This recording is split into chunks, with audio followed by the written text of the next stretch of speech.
Bienvenidos al Diario de la Profe. La idea es que hoy, vieron que los invité a participar de este diario con un tema que es muy conocido por muchos formadores, por muchas docentes, en especial las docentes de nivel inicial, de jardín maternal, de jardín de infantes, al menos así lo llamamos acá en Argentina.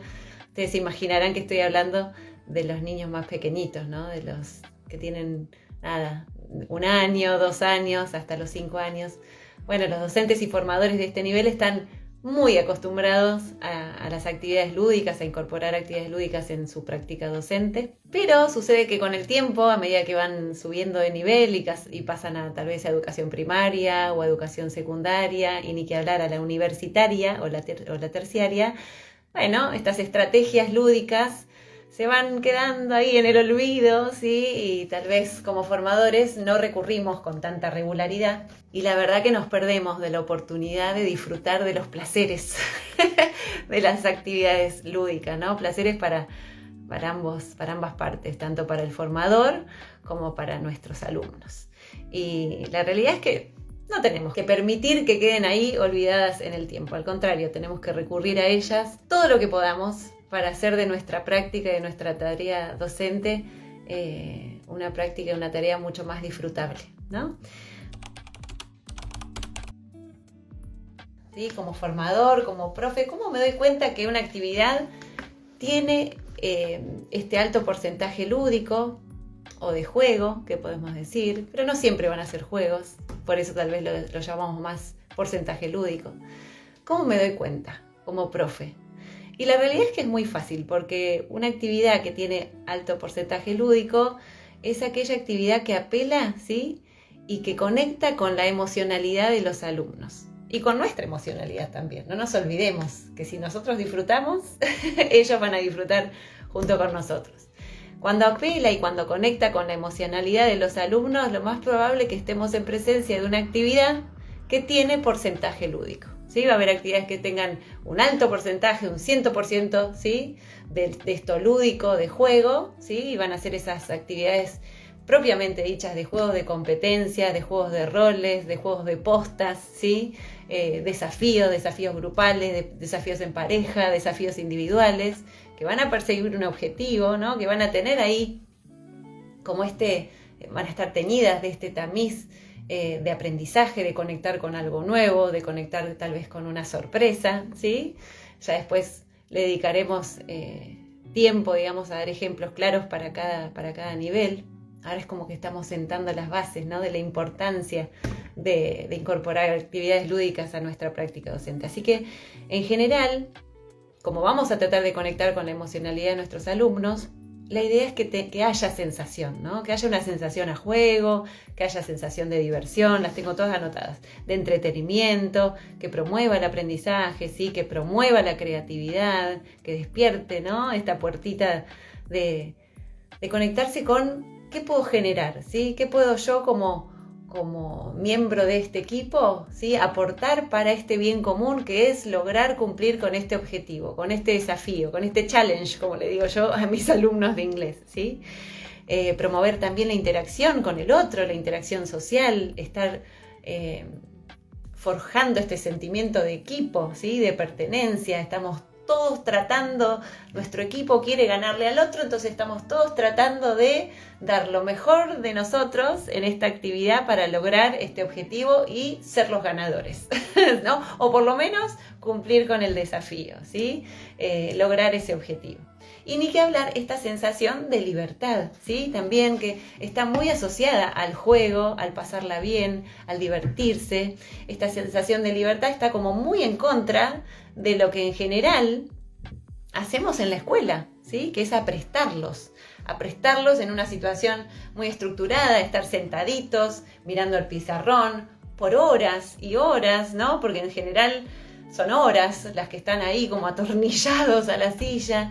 Y esta sensación de poca libertad, ¿no? De estar ahí como acorralados, hace que en general no conecten con el placer del conocimiento. Al contrario, que se alejen, ¿sí? Que traten de bueno, de evadir esas situaciones, ¿no? Y qué feo que pase esto y que la realidad es que cada vez se asocie más a la escuela con una sensación de aprestamiento, con una sensación de obligación, en lugar de ser ese lugar al que quiero ir, al que deseo ir, porque me voy a sentir libre, porque voy a estar con amigos, ¿sí? Porque la voy a pasar bien y porque voy a aprender cosas nuevas, ¿sí? ¿En qué punto todo esto quedó como ya perdido?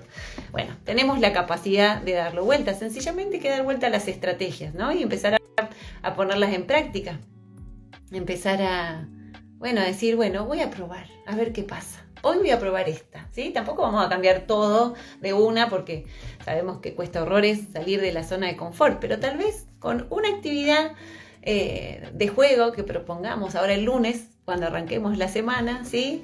Y digamos, voy a incorporar esto. Hoy voy a poner este jueguito. Hoy les voy a proponer este desafío y ver qué pasa, cuál es la devolución, cómo nos sentimos nosotros en esa situación y cómo se sienten ellos, ¿sí?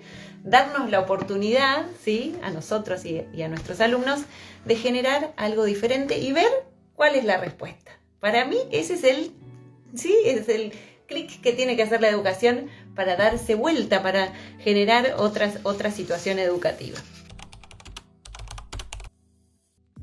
Vamos a hablar nivel por nivel para que no quede nadie perdido, ¿sí? Todas las que somos jardineras y de base, digamos, como en mi caso, maestras de maternal, de nivel inicial, los niños más pequeñitos que están dando ahí sus primeros pasos, como se llamaba mi jardín, ¿en qué se benefician, no?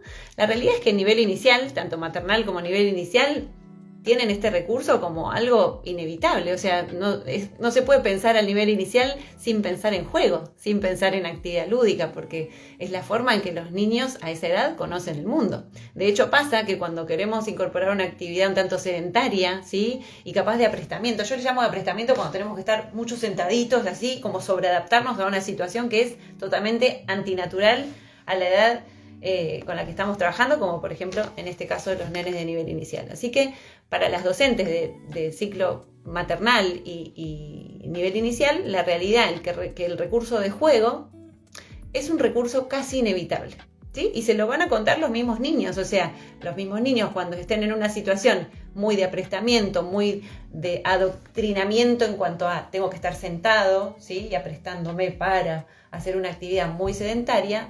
Y la realidad es que vamos a tener muy pocos niños conectados con nuestra propuesta. O se van a conectar por un ratito, ¿sí? Si es algo muy sedentario, muy así como demasiado intelectual, pero enseguida van a necesitar moverse, ¿sí? O hacer otra actividad porque es lo que la realidad de su cuerpo, de su organismo necesita a esa edad. Así que en el nivel inicial, único recurso viable, el juego. Vamos a ponerlo así, ¿sí? No vamos a ubicarnos en los grises, ¿sí? Esto es como muy polar. El nivel inicial es el único recurso viable, ¿sí? Las actividades todas tienen que tener un porcentaje lúdico.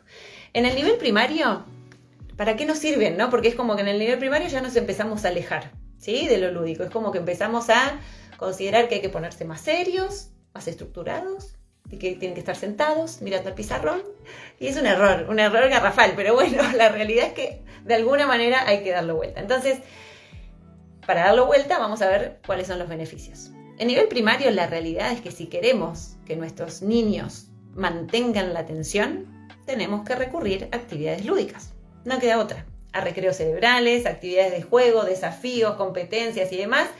Aunque sea, si no podemos en todas las actividades, mecharlas, ¿sí? Como siempre estimulo en todas las formas posibles, ya sea en Instagram, en los videos de YouTube, en los cursos, en los talleres, en las charlas y demás.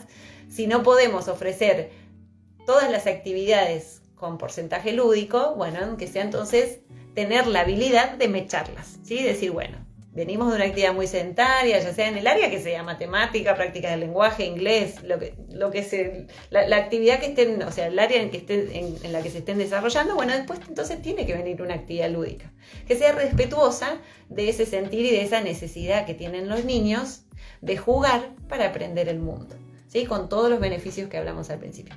También para asegurarnos de que lo que queremos enseñar lo van a aprender. Porque la realidad es que si todas las actividades que llevamos a cabo son sedentarias y no tienen porcentaje lúdico, lo más probable es que no estemos estimulando la memoria, y es cuando la neurociencia nos viene a ayudar, ¿sí? Lo más probable es que sea un como sí, o sea, el niño va a estar como atendiendo y prestando atención a nuestra propuesta, tal vez estemos disertando, o ya les digo, con una actividad de mucha carga intelectual, ¿sí? Y muy poco lúdica, pero la realidad es que eso se va a perder apenas pongan un pie afuera de la sala o afuera del salón, ¿sí? De primaria. Y lo que queremos es justamente lo contrario, porque después queremos visualizar en la práctica de que todo lo que enseñamos, ellos al menos un porcentaje lo pudieron aprender. Entonces, ¿qué mejor que una actividad lúdica?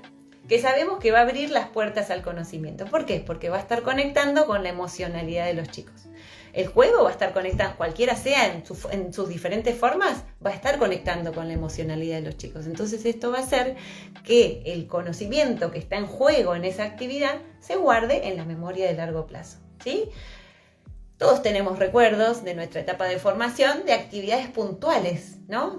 Puntuales en la vida, capaz uno se acuerda más las del secundario, pero en general, si uno se pone a pensar, yo me pongo a pensar, por ejemplo, una actividad de secundario que me haya quedado así guardada como en la memoria. Y es una que tuvo que ver con, y nunca me voy a olvidar, con el sistema solar, ¿no? O sea, teníamos que elaborar, además de que también estábamos trabajando manualmente, todo el sistema solar. Y era una competencia que íbamos a tener que, cada grupo, digamos, presentar, digamos, sus producciones, explicarlas, ¿sí? Explicarlas al resto, no sé si me parece que la habíamos hecho tipo como explicárselas al otro grupo, no me acuerdo bien, o a 2 o 3 grupos del mismo secundario. Y la realidad es que esta competencia, este desafío, este challenge, como le digo yo a los chicos, a mis chicos de ahora que son más grandes, que están en el secundario y que están en la universidad, genera esto, ¿no? El conectarse con esta emocionalidad de la alegría, del pasarla bien, de hacer cosas cooperativas, de estar generando una actividad en conjunto por un bien común, un objetivo puesto ahí como zanahoria, ¿sí? Tener justamente esa felicidad final de haber logrado ese producto, ¿sí? De haber logrado ese objetivo, de poder festejarlo con amigos, y todo eso hace que hoy en día yo me acuerde con mis 47 años de esa actividad con alegría, y realmente habiendo guardado esos conocimientos en mi memoria de largo plazo, pasaron más de 30 años y sin embargo me las sigo acordando, ¿no? O sea, yo creo que ustedes, así como yo les estoy dando este ejemplo, también tendrán alguna actividad con la cual podrán conectar de esos años, ¿sí? Y justamente si van a indagar, ¿sí? A rascar un poquito cuáles son las razones, seguramente podrán ver que no hay ni más ni menos que un vínculo emocional, ¿sí? Un vínculo emocional con ese conocimiento, ¿sí? Porque yo no es que recuerdo de Saturno y de todos los planetas hoy en día, sencillamente porque, porque sencillamente los recuerdo porque conectaron con esa emocionalidad, de ese momento de estar jugando con amigos, ¿sí? Y todo esto que venimos describiendo. Y seguramente habrá muchos ejemplos más. Ojalá que sí, y ojalá que nosotros como docentes podamos dejar esas huellas también en nuestros alumnos. Así que, siguiendo, ¿no? Estábamos describiendo los beneficios para el nivel primario. Si pasamos al nivel secundario y al universitario, los beneficios, para mí son así como cruciales, además de mantener la atención, ¿sí? Porque vemos que hoy en día también se le suma el hecho de que nuestros adolescentes están con el celular todo el día, que necesitan como esta dopamina, este estímulo, ¿sí? Dopamínico tan constante. Imagínense cuando llegan al colegio y se encuentran con las mismas formas de enseñar de antaño, de hace años. Es un quiebre. Obviamente van a reaccionar con apatía. Obviamente no les va a interesar, ¿sí? ¿Por qué? Porque están acostumbrados al estímulo constante, ¿sí? De alegría y esto que genera, ¿no? La dopamina, que es como esos shocks dopamínicos que hacen que se sientan felices por microsegundos, ¿no?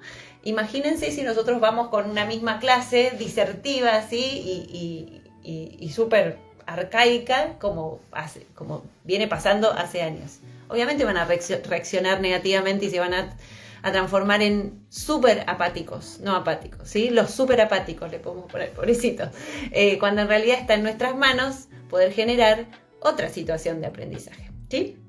Así que por un lado, mantener la atención, ¿sí? Como dijimos en nivel primario, también asegurarnos de lo que queremos enseñar, va a quedar ahí guardadito en la memoria de largo plazo, ¿sí? A través de actividades lúdicas. Promover, obviamente, el trabajo cooperativo, con tanta falta que hace en nivel secundario, de que vinculen, ¿sí? De la importancia que tiene para ellos pertenecer a un grupo de pares. Si tiene importancia a nivel inicial y en primaria, bueno, en secundaria es lo que más vale. O sea, para ellos vale mucho más la opinión del grupo de pares que la opinión de los padres. Así que imagínense si tiene importancia el hecho de promover actividades lúdicas en grupo, ¿sí? Para que también aprendan a aceptar diferencias. Yo me hice así un apunte de cosas como para no olvidarme de nada. Y también en este devenir de los días de secundaria, el hecho de estar trabajando en forma cooperativa y en grupo también los prepara para vivir en sociedad, para cuando se tengan que incorporar, ¿sí? A la vida adulta, a la vida laboral, empezar a negociar que somos todos diferentes y que todos tenemos algo para enriquecer al otro. Y eso sí, eso no se ejercita en grupo, ¿sí? Y a través del juego, que es una estrategia benévola, ¿no? Porque es una estrategia positiva que hace que todos seamos iguales, ¿sí? Y lo más probable es que cuando se inserten ya más grandes y de adultos en el sistema, ¿no? Laboral y demás, y les cueste horrores aceptar las diferencias y demás. Y un beneficio que para mí tiene que ver, tiene especial relevancia en nivel universitario, tiene que ver con el ejercicio de la memoria, ¿no? Sabemos que cuando llegamos a la universidad, de hecho es el cuco para todos los chicos de sexto año que pasan a la universidad, el contenido, ¿sí? Académico es el volumen, ¿no? De contenido académico es mucho mayor que el secundario, ¿no? Y tal vez es mucha la bibliografía que tienen que digerir, que tienen que aprender, ¿sí? Aprender con H, hacerse la propia. Es mucho el contenido académico, así que qué mejor que enseñarles desde nuestra propuesta ¿no? Como formadores, que si apelamos a la emocionalidad, ¿sí? Propia, podemos aprender más y mejor. Les voy a dar un ejemplo. Yo tenía un profesor en lenguas vivas cuando hice mis primeros años de traductorado científico literario de inglés, un profesor de historia, que tenía como...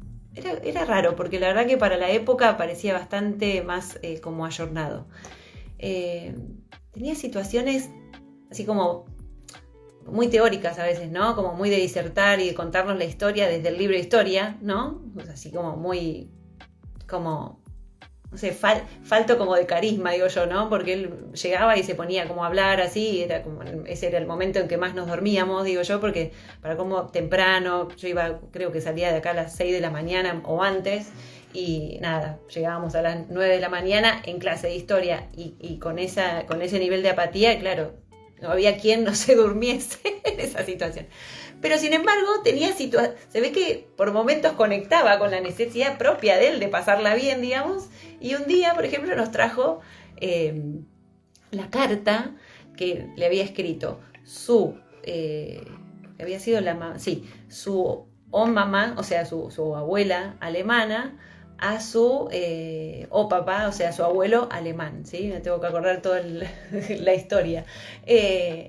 Bueno, su abuelo había quedado en Alemania peleando en la guerra civil, y su abuela, capaz era su abuela o su mamá, bueno, ya no me acuerdo, pero bueno, el caso era que era una situación de inmigración, ¿no? La abuela había venido para acá, para Argentina, y su abuelo había quedado luchando allá en la guerra civil. Entonces trajo una carta que le había escrito su abuela, estaba en alemán, la leyó, y a medida que la iba leyendo la iba traduciendo, ¿no? Y con toda su emocionalidad, ¿no? Porque en realidad estaba trayendo una parte de la historia de su familia, ¿no? Entonces la abuela le contaba las vivencias que estaba teniendo acá en Argentina, que era todo nuevo y demás, las comidas, o sea, como que fue... yo digo que para mí fue la actividad perfecta, porque aprendimos de cultura, ¿sí? De cultura de los dos países, tanto de Alemania como de Argentina, y eso que era una clase de inglés. Aprendimos, o sea, de toda la vida en ese momento, ¿no? Del aspecto social, de cómo la gente estaba atravesando la guerra, de los miedos, de lo que sentían y demás, tan solo con la lectura de una carta, ¿sí? O sea, él trajo una carta que hasta se veía a las claras, digamos, el papel ajado, de que era un papel viejo, digamos, bueno, que habían atesorado como, ¿no? Como, nada, y la historia familiar. Entonces, yo creo que eso quedó grabado a fuego en mí, ¿no? Ahora, después de haber hecho tanta formación que tiene que ver con neurociencia y con la inteligencia emocional y demás, quedó grabado en mí sencillamente porque conectó con mi emocionalidad. O sea, desde este acto, ¿no? Reflejo, estas neuronas espejo, digo yo, que uno siente lo que está sintiendo el otro. Creo que no me voy a olvidar nunca de esa actividad, justamente por eso, porque pude conectar con estas sensaciones que estaba sintiendo mi profesor, pude conectar con su abuela, con su abuelo, con toda la historia y la cultura y todo lo que estaba pasando, justamente porque, sin querer, este profe apeló a mi emocionalidad como alumno, ¿sí? Entonces, ¿qué pasó? Toda esa información, todo ese conocimiento que tal vez tenía la intención de transmitir, quedó grabado en mí, ¿sí? Entonces yo creo que, y estábamos hablando de un terciario universitario, ¿no? Estábamos hablando de chicos grandes ya, porque yo ya tenía mis casi 20 años. Por eso no tenemos que escatimar como formadores, en el caso que seamos formadores de terciario o de universitario, no escatimar con estas situaciones que tal vez no tengan un 100%, ¿sí? De porcentaje lúdico, pero sí apelan a la emocionalidad de nuestros alumnos. Y con esto nos aseguramos de ejercitar la memoria. Con esto nos aseguramos, ¿sí? De que todo ese conocimiento se guarde en la memoria de largo plazo y no se pierda apenas salimos del aula, ¿sí? Bueno, espero haberles con este ejemplo ilustrado más o menos a qué me estoy refiriendo cuando hablo de actividades lúdicas. Y yo les puedo asegurar que va a suceder lo que está sucediendo en educación, al menos acá en Argentina. Después, si me están escuchando de otro lado, me contarán cómo andan por otros pagos. Pero la realidad es que en Argentina estamos viviendo una apatía extrema en educación, ¿sí? Y la apatía va increciendo a medida que estamos en niveles más altos, ¿sí? Lo viví como alumna de la universidad, porque me recibí hace un año, entonces lo viví como alumna. Y lo vivo también como profe, ¿sí? Con mis colegas y demás en los secundarios donde trabajo. La realidad es que esto es muy palpable, o sea, lo tenemos ahí, lo vemos a diario, ¿sí? La apatía de nuestros alumnos, que en sí es como que genera un círculo vicioso, porque también la apatía de nuestros alumnos genera obviamente la apatía de los docentes, que faltos de estrategias se hunden en una pseudo depresión y dejan de apostar, ¿sí? Dejan de apostar y dejan de poner estas estrategias, estas herramientas en práctica para dar vuelta a la situación. Y si lo miramos también desde la teoría del apego, lo que pienso que sucede es que dejamos de ser líderes, dejamos de ser figuras de apego para nuestros alumnos. Porque, ¿qué voy a hacer? O sea, ¿para qué la voy a escuchar a la profe? Que viene con esto, que es más aburrido y que habla y habla, o que solamente, porque esta es la nueva también, solamente llega al curso y me pasa trabajos para hacer. ¿Sí? Porque eso es también lo que se escucha mucho últimamente.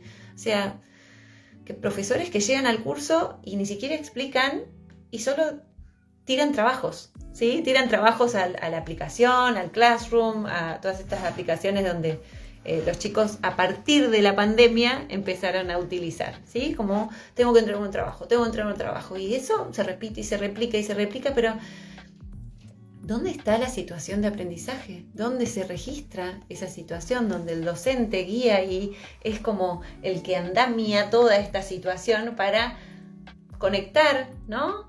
Los saberes previos, lo que ya sabemos, lo que ya traemos, con lo nuevo, ¿sí? Y ese puentecito entre lo que ya sabemos, los saberes previos y todo lo nuevo, estaría fabuloso que ese puentecito sea a través de actividades lúdicas, para que afiancemos todo ese conocimiento, ¿sí? Y lo volvemos a repetir en la memoria de largo plazo. Bien, bueno, otro de los beneficios, ¿no? Porque decimos, bueno, ¿qué sucede si no lo hacemos? Y la verdad que si no lo hacemos, todos vamos a caer en apatía.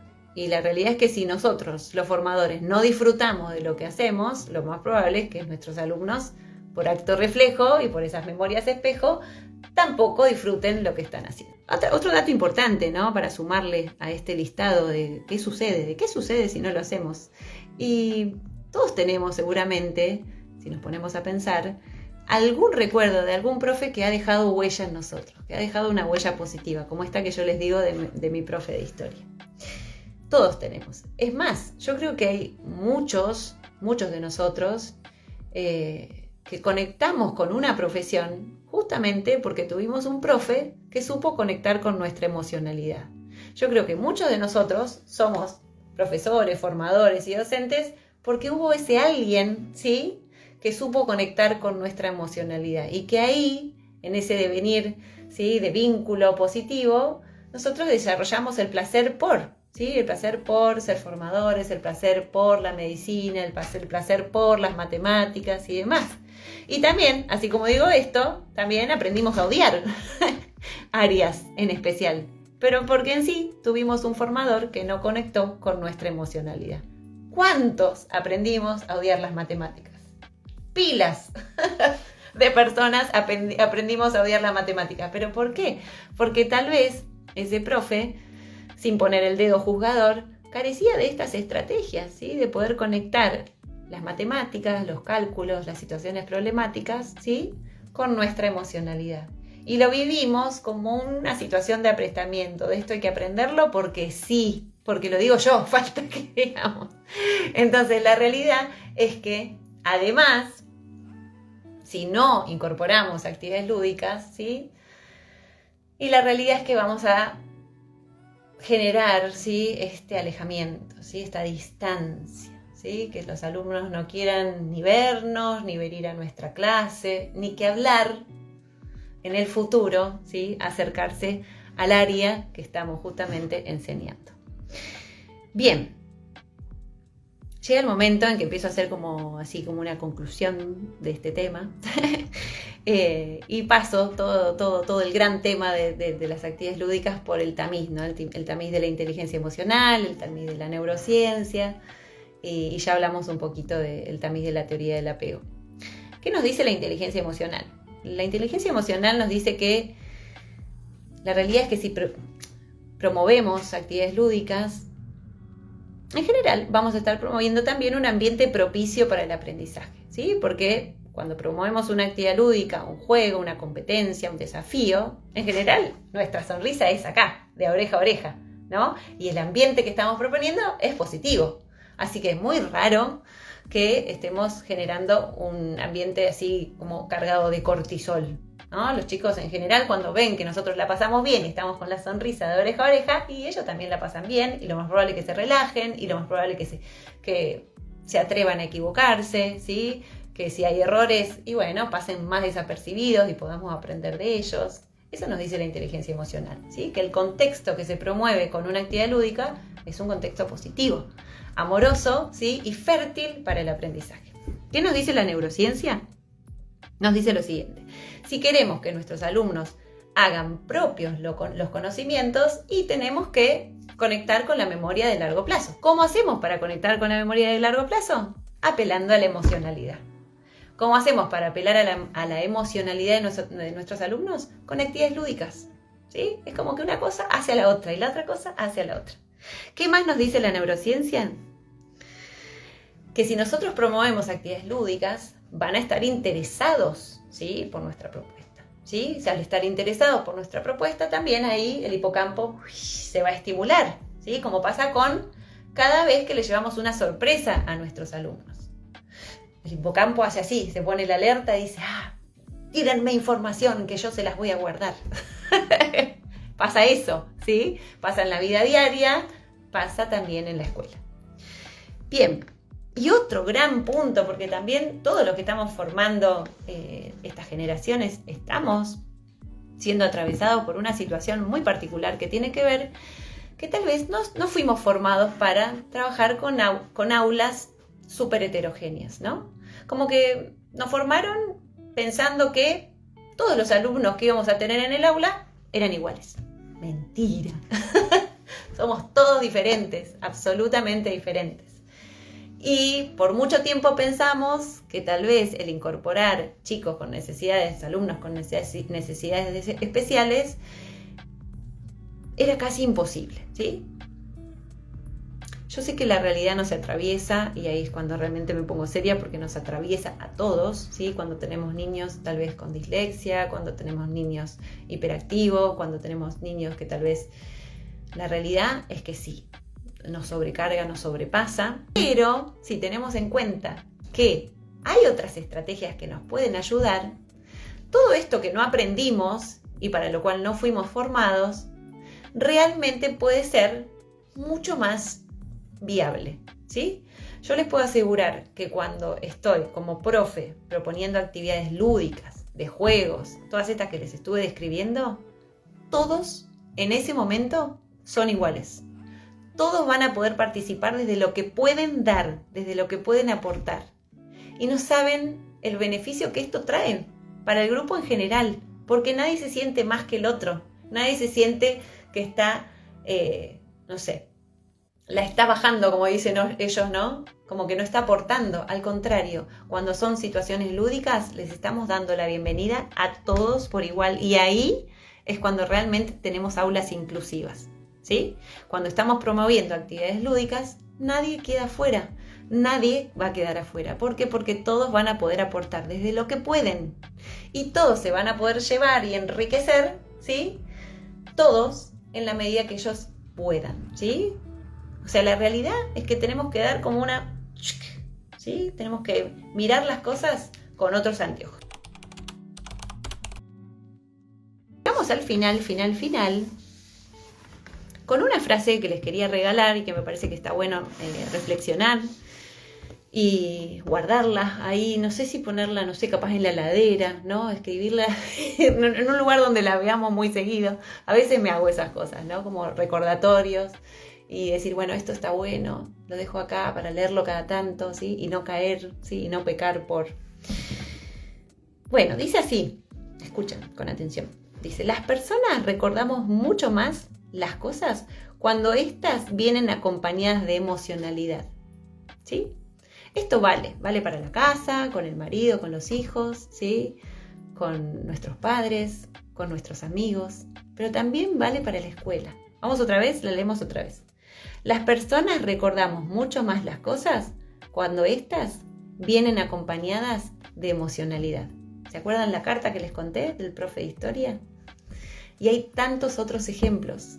Una vez estuve con una amiga que estaba hablando de estos temas de educación y demás y me dijo, vos sabés que ahora que me decís eso tenés razón. Y si estás por ahí, Mari, no sé si andás por ahí escuchando, mi amiga Mariana me dijo, vos sabés que una profesora de biología nos contó,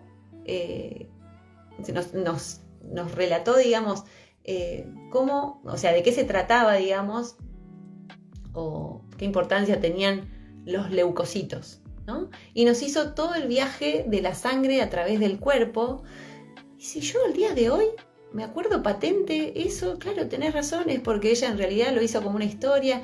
Claro, la profe, sabiéndolo o no, apeló a la emocionalidad de esos alumnos, que la verdad que no recuerdo si fue en primaria o si fue en secundario, pero bueno, tuvo esa estrategia, ¿no? Para que en lugar de abrir el manual o de abrir la compu y leer sobre los leucocitos, cuál es la importancia que tienen para la vida, sí, y demás, y bueno, y cómo no sé, pues, qué sé yo, junto con los glóbulos blancos hacen que estemos saludables, no sé, no soy experta en el tema, en vez de hacerlo así, de una manera sedentaria y apática, ¿sí? Acudió a una estrategia lúdica que hizo que ese recuerdo o ese conocimiento se guardara en la memoria de largo plazo, al menos de mi amiga Mariana y seguramente del resto de sus compañeros. Bueno, algo más para contarles, a ver. Bueno, sí, algo que me anoté, así como resumen final. Apelar a las emociones en una actividad nos asegura ejercitar la memoria, asociando siempre con las emociones, ¿sí? Ayer en la facu, por ejemplo, algo les mostré por las historias, les hice un desafío en el que tenían que competir por grupos y tenían que elaborar un currículum y una carta de presentación, una serie de temas que tenía que ver, ¿no? Ya por el currículum, pero lo planteé como un challenge, así, una competencia por grupos, y que yo iba justamente a ser como la jueza final, que iba a decidir quién era el ganador, cuando todos ganan siempre, que iba a decidir quién era el ganador justamente por el nivel de creatividad, por el uso del vocabulario, y estuvieron 1 hora y pico con esa actividad en la que tuvieron que no solamente sintetizar conceptos así, recordar también diferentes ítems, ¿no? Que forman parte de las cartas de recomendación y demás, y las descripciones de puestos laborales, todo en inglés. Y yo estoy segura que esas cositas así que estuvieron escribiendo, hicieron afiches y demás, se quedaron mucho más guardadas, ¿sí? En la memoria, que de haberlo hecho de una manera totalmente sedentaria, ¿sí? Así que cuando tengan que recurrir y, aplicar estos conocimientos, tal vez cuando quieran aplicar a un trabajo y tengan que hacer su CV, y cuando tengan que leer tal vez una descripción laboral en LinkedIn, digan, mira, esto es lo que vimos con la profe. Y ahí mi corazón explote de alegría y de orgullo. Llegamos al final de nuestro diario de la profe. Gracias por estar ahí. Nos vemos el viernes que viene, ¿sí? Beso para todos. Nos vemos. Gracias por estar ahí. Chau, chau.